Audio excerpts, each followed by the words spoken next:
Chalo. So the contents of today's presentation are: what is psychedelic therapy, what substances are used in psychedelic therapy, the neurobiology of it, and the challenges, risks, and potential. And then in the end, I'll tell you a little bit about my experience and what I'm theorizing in my head. Okay, so what is psychedelic therapy? It involves the use of psychedelics to facilitate therapy. It basically looks like the person taking the substance, lying down with an eye shield that blacks out everything, and then they're just experiencing the substance. Uh, the work is done outside the altered state, where different uh, methods of therapy are integrated or brought about to integrate the information that they have gained, or the insight that they've gained while under the experience, right? And this is like really hard work that they have to do while on the psychedelic, the substance, for applied outcome, behavioral or any kind of outcome, right? And it involves the interaction of pharmacological and non-pharmacological mechanisms, which means that it has it acts on a medicinal level, biological level to the nervous system, but also on a cognitive and meaning-making level outside in the therapeutic space. Right? And what are psychedelic substances, right? Psychedelic substances are those substances that cause an altered state. Altered state is nothing but when you go into a deep relaxation state, the alpha delta state of the mind, right? This happens in mindfulness as well. And these work through the serotonin 2A receptor, like they activate the serotonin 2A receptor in the brain. The most commonly used ones are MDMA. It's also known as the pathological drug or something like that. LSD, psilocybin, magic mushrooms, and DMT. Okay, these are not so common in India, but in some places there is research going on this. Here, the hallucinogen that most people use are marijuana or LSD, MDMA, but not at the level like the legalities are there, right? So the neurobiology of the psychedelics, this will be a little bit like a little bit pathologizing. I'll try to make it as sensitive as I can. So I've divided into three. That is pharmacological interaction, that is interaction with the drugs that are all that we are already taking, suppose antidepressants or other medications, right? And also how it works in the brain. Then there is the connection aspect of it. What happens, what kind of neural connections are made. And then we'll talk about breath work, the mechanism of breath work, the neurobiology of breath work, and how it's similar to the psychedelic experience. So this is what one of the psychiatrists told on the panel discussion, that if everybody took shrooms, then it would be very different. And he also spoke about how it's a trickle-down system. So organizations in power have to create, communities have to create access to these medicinal psychedelics, so that we can access this sort of therapy. And also it doesn't happen individually, it's not isolated. Like you cannot just do psychedelic therapy with the individual, right? They have to go back into the surrounding, the social setting, the circumstances that they're in, and we need to include all of that in the therapy, in the therapeutic process. So you need to actually bring about a systemic change. What happened now? Oh, yeah, here. So this is the pharmacological reaction. This is on this is with psychedelics and antidepressants. It's a comparison, right? So basically what it's saying is that what happens is when you take a psychedelic, it increases the cortical entropy. That is, there's more information that is sent to the cortex, okay? And what happens as a result is that the conscious control is decreased. Then what we can do while we integrate therapy is break rigid thinking patterns. Mood changes happen. Then there is neuroplasticity that happens. So the neuroplasticity of anybody's brain is to apparently it reduces after a certain age, right? But what happens with psychedelic, it renews, so new neural connections are formed.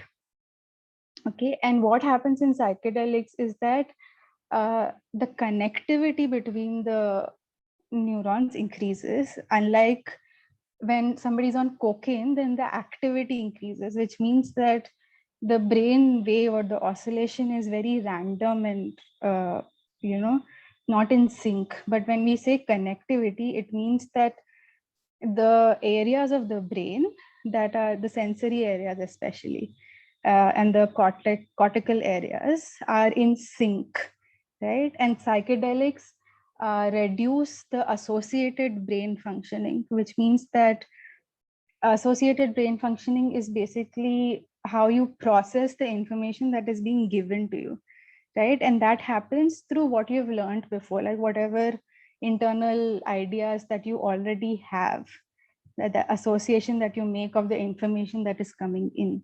So that is reduced. So it's only that information that you gather, right? And then while we integrate all of this, depression reduces and well-being increases. But what is the difference between antidepressant and psychedelic therapy is that antidepressants cause a sort of emotional blunting, that emotions are repressed in a way, but tolerance of stress increases. There is tolerance, it's not reduction.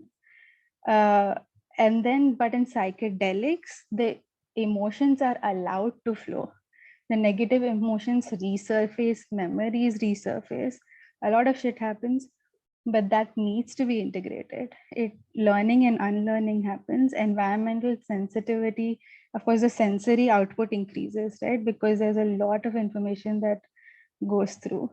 And there is adaptability and change, right? Since you're forming new neural connections, there is some sort of, there's a different, while we integrate the therapeutic modalities, there's a different perspective found, right? That is the pharmacology. So this is what happened. These areas, I'll tell you. So the ventral stadium is basically the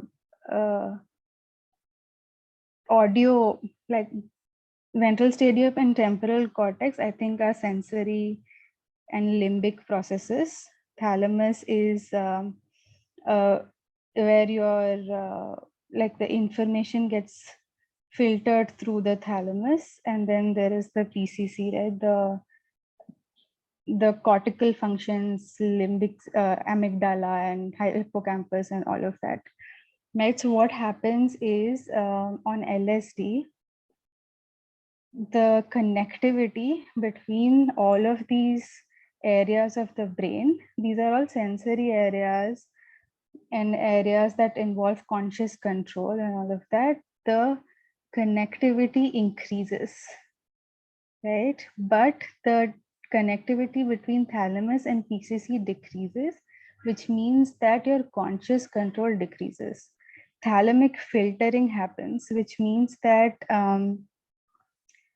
the information that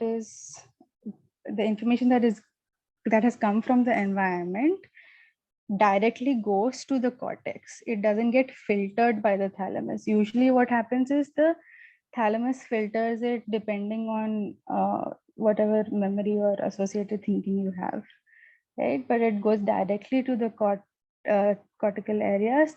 As a result, you have more sensory perception, right? You can hear better. People say that they can see better. Some may have visions. You can feel your body better. I mean, the body sensations increases a lot, right? And this is connectivity. And so it's happening in sync. It's not like your brain goes haywire.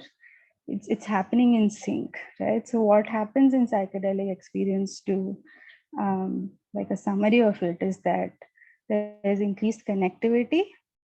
That means increased sensory processing. And then there is reduction of thalamic filtering.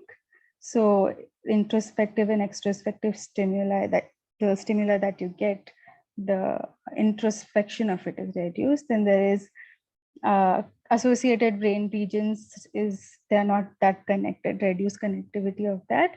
And as a result, decreased integrative processing of the information, which we'll have to do with therapy later on after the altered state.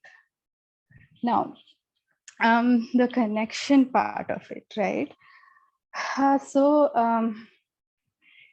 Connection, how there's this experiment that they did of social exclusion experiment. This is, when I say connection, it's the neurobiology of, or what happens to a brain on psychedelics with terms to social connection, connection with self, and spiritual connection. So what they did is, it's called a curveball experiment. Okay, so what they did is, there are two participants who are throwing ball to each other, and then a third participant is introduced, and they start playing together, like three people throwing ball to each other. And in the middle of it, they exclude the third person, and only two people start playing. And the emotional reaction and sensitivity of the third person is recorded. Okay, and then after that, the same person is given psychedelics and then sent into the same sort of like ball playing and all of that, and then excluded. And then questions are asked like, were you aware that you were being excluded and things like that? And they know that they were being excluded, but their emotional sensitivity towards it's reduced.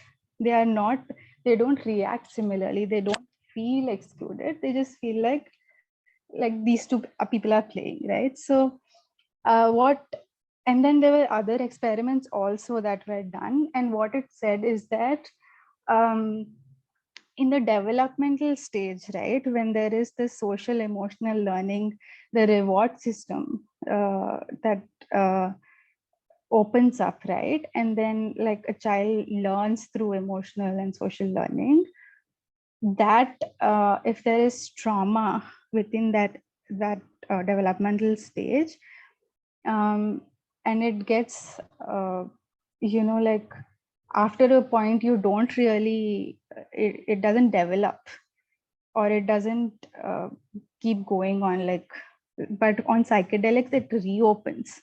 So what happens is you can get environmental stimuli and reprocess social connections.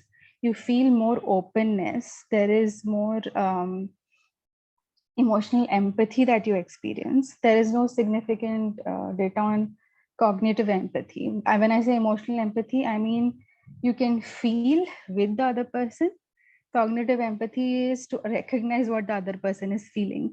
That there is no data on, and like moral decision making and all of that, there's no data.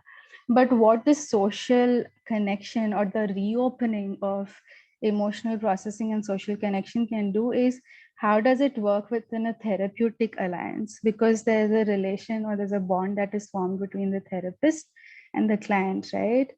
Then how do we what impact does that have, right? And then what impact do group sessions have then, right? Like there is a feeling of being understood and valued, because on psychedelics it's the most vulnerable state of a person, right? And then if they are giving you permission to do that, then they are trusting you with it, right? And then if that happens in group sessions, what sort of community bonding is formed, right? And what if we include family members in this therapy? These are some of the questions that need to be answered. There's still research going on that. Now coming to self-perception. What happens with self-perception is that since you are taking in information readily, there's more openness to that information. There's no filtering happening. A lot of emotional resurfacing is happening, memory resurfacing is happening. When we talk about it in therapy, like with therapeutic modalities, a new perspective could be found. Changes in mood are there. Of course, people must have told that on ecstasy they experience euphoria and all of that, right? Like those are very like surface level mood changes, but underneath, like if you do micro dosing or another way of, in therapy, the kind of dosing and the time and the enduring effects of the psychedelic, right? There is there is a different way of how emotions are processed. There is less reactivity to unpleasant emotions, unpleasant sensations in the body, right? It requires additional support. It increases self-efficacy, it increases self-confidence and all of that, right? Because and there is also research has said that there is more hope and openness that the client experiences because they feel more understood while they are under this, or they feel more seen and they feel more appreciated, right? As a result, efficacy and confidence and all of that increases. Then there is the spiritual or metaphysical ideas that come in, right? Of course, Dr. Martha, she is somebody who does breath work. She's a neurobiologist and is an expert in breath work. And she spoke about how there are so many metaphysical, very personal metaphysical ideas that come about with respect to maybe ancestral, lineage, religious experiences, or just I don't know, like there's more connection happening to things other than what are worldly. Okay, and they have visions also, and she uses the word visions and not hallucination because this person is having an actual experience. Like this person knows that this is not in the real world, like the physical world, but they're aware and they get insight into this experience from this experience, right? And that's what metaphysical ideas mean. And there is also this there's research that there is increased connectedness to nature and to self and to others around, right? And to the work also, like whatever jobs you're in, the work, right? It increases that connectedness also. Now, breath work. Most of you might know because this is what we do. But this is majorly with circular breathing. What circular breathing is that when you inhale and exhale, normally there's a gap in between. In inhaling, there's a gap, and then there is exhaling. Very millisecond gap. But with the circular breathing, you take a deep in breath and then you exhale through the mouth. It sounds like what Sir does, right? Like that thing that Sir does, that is what is circular breathing. So what happens as a result is the oxygen goes up and the CO2 reduces. The more the oxygen, the blood becomes alkaline, right? The pH value of the blood increases. And there is vasoconstriction, which means that your veins constrict, which means that the cortical blood flow is reduced, that the blood flow to the brain is reduced. As a result, you might feel dizzy, your heart rate goes up, your cortisol levels, that is the stress hormone levels, go up, conscious control reduces, and then there's change in neural activity, right? If you keep doing this, like in the beginning, it might feel like prickly pins, needles, sensory perception is heightened, loss of time, and things like that, right? Like it is a difficult part. But what happens when you keep doing it is neural oscillation happens. Like the brain waves, the alpha state is reached of the brain, which is the deep relaxation stage, and DMT, that the psychedelic, or this is the natural one, is released, and it becomes a bridge between the cortex and the autonomic nervous system. And this helps in disrupting the default mode network that is responsible for our unconscious or like automated responses, right? And this has long-term effects, right? Like breathwork can interfere and consciously, like when you're in stress response, this is stress response basically, when your cortisol level goes up, conscious control goes up, and all of that, right? And when you do breath work in the stress response, you can give your body the message that you can change this, right? Like the breath and body connection, right? And then in that way, trauma integration can happen and long-term effects can happen. So what we know is that it alters the most that happens is the bodily sensations, as you can see in the graph with breath work.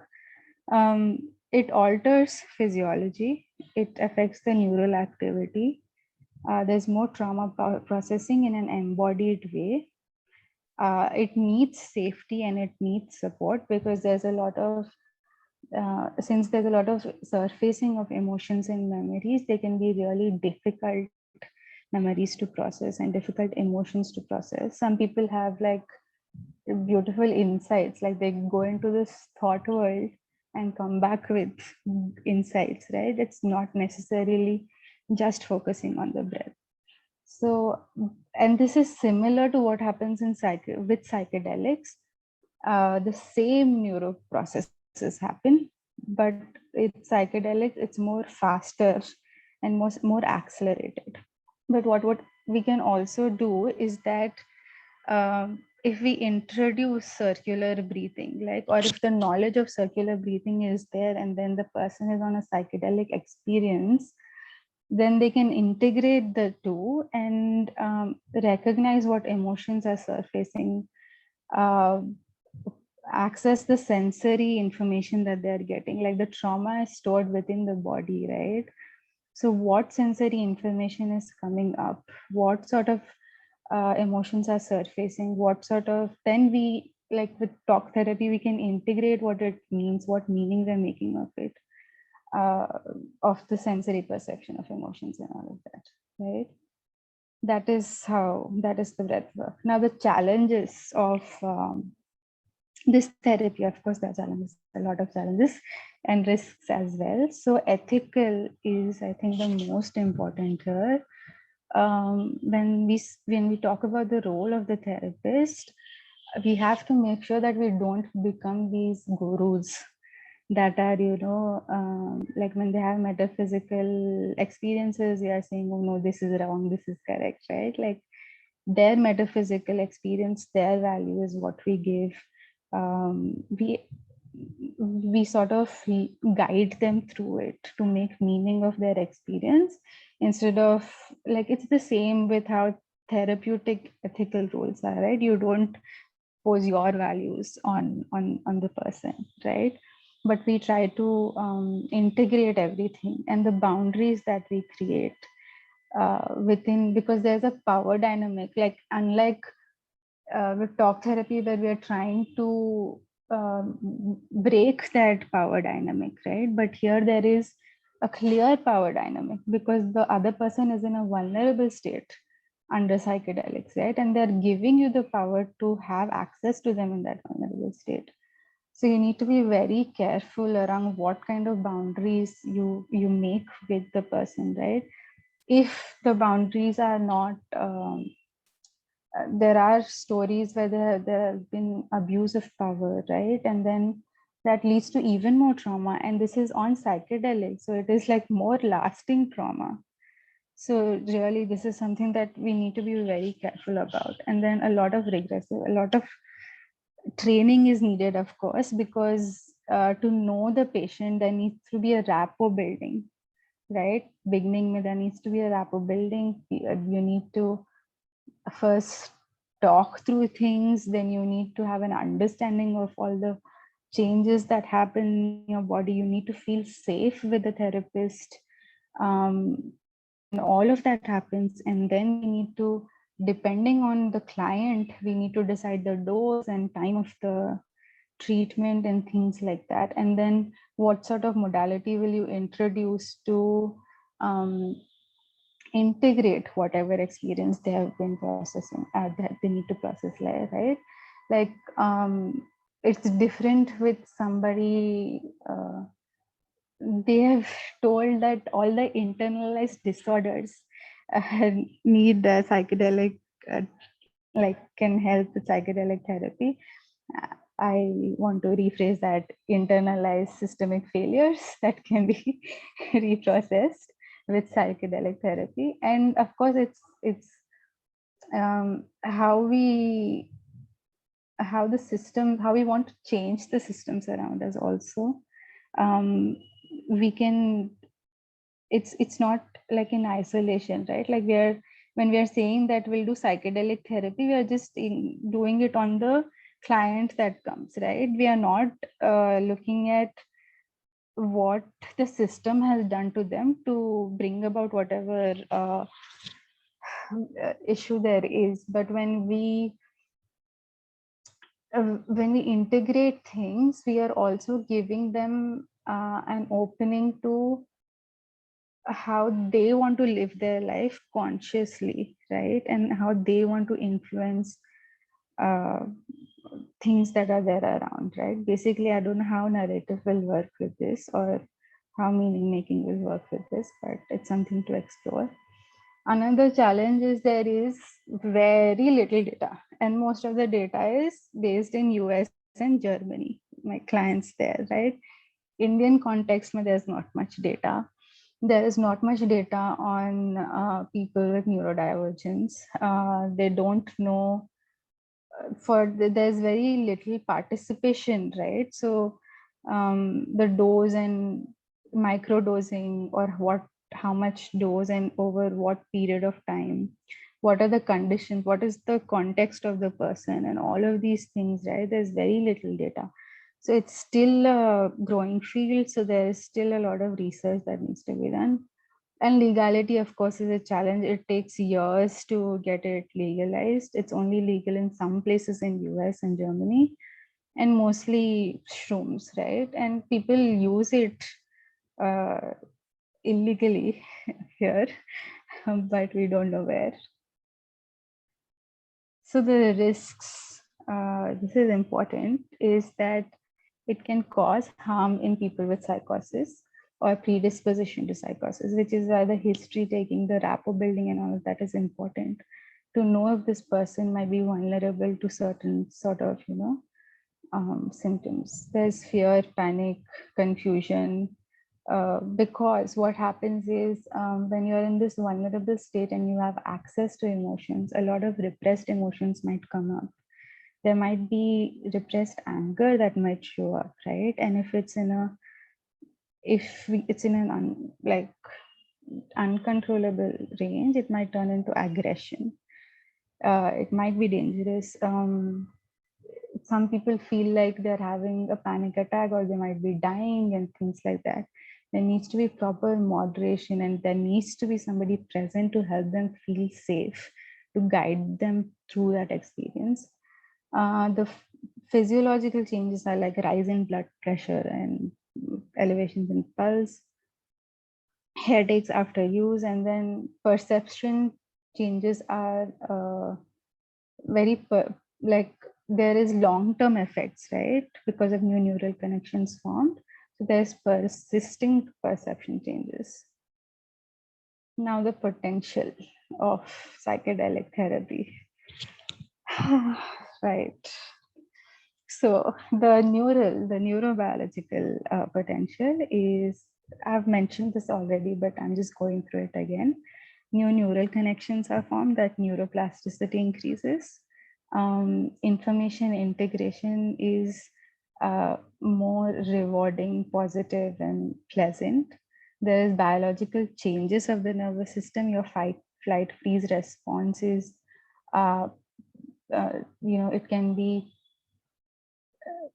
broken and then attuned, and mind body connection happens. There is a study on visual impairment. It is not with regard to blindness, but it's regard to color blindness, and they found that people with color blindness might see colors more brightly under psychedelics.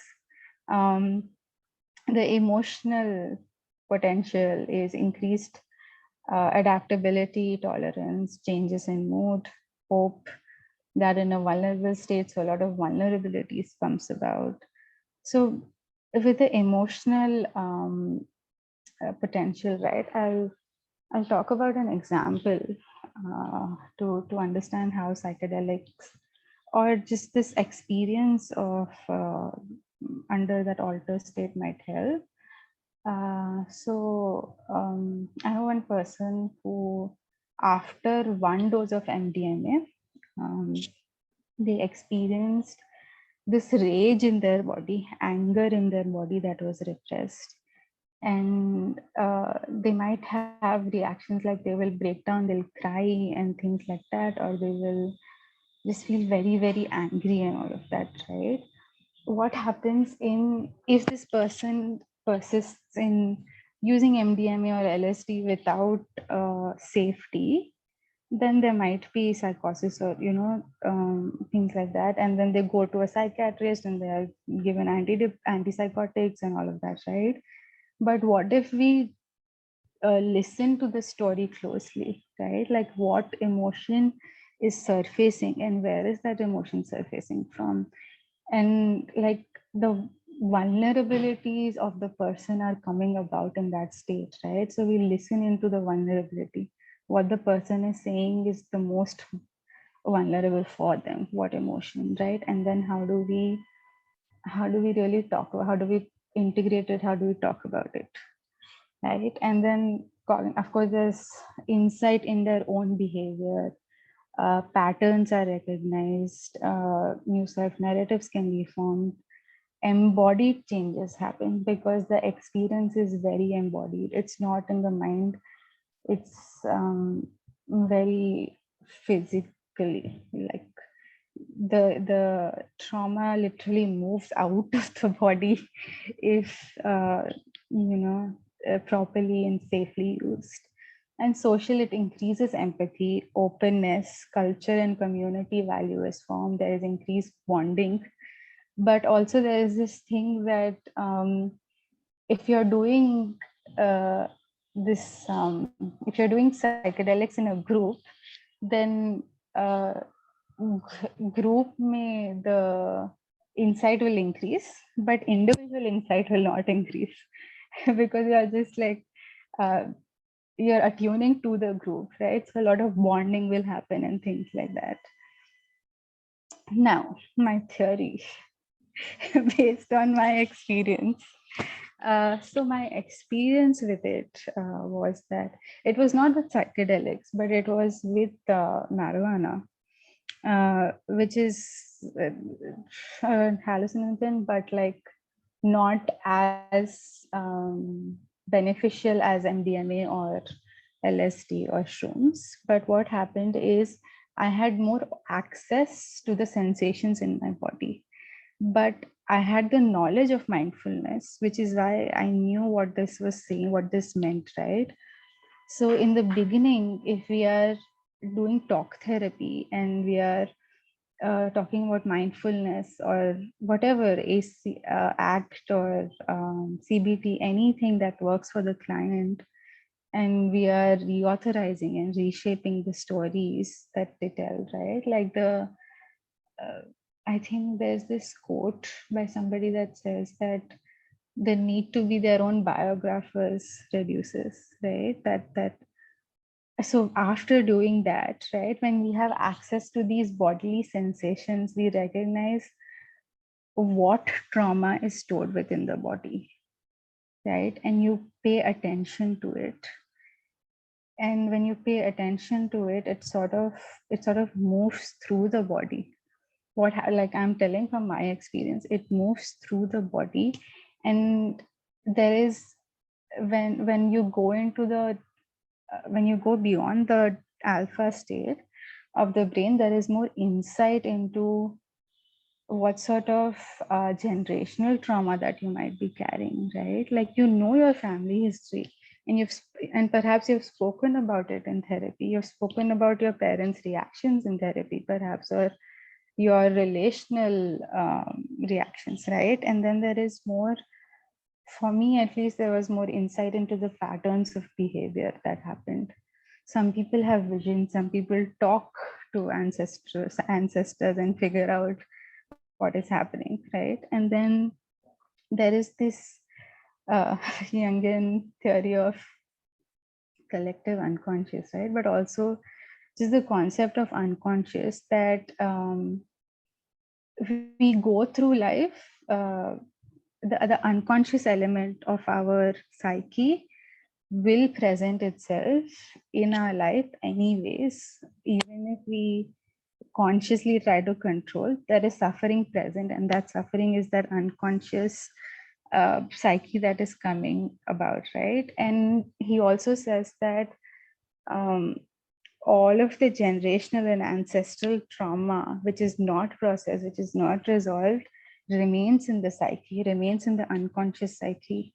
And so if we dwell into this, right, like with psychedelics, when we have access to the unconscious and it comes about, like the client might not be aware of it, but as a therapist, if you know theories, right, like how do we integrate those?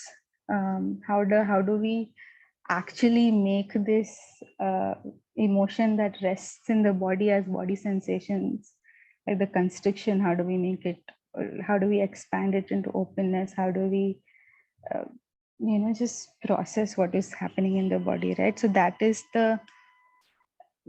what is the uh, thing that I want to research on, right? Like, with the knowledge of like more knowledge, of course, I need on Jungian therapy and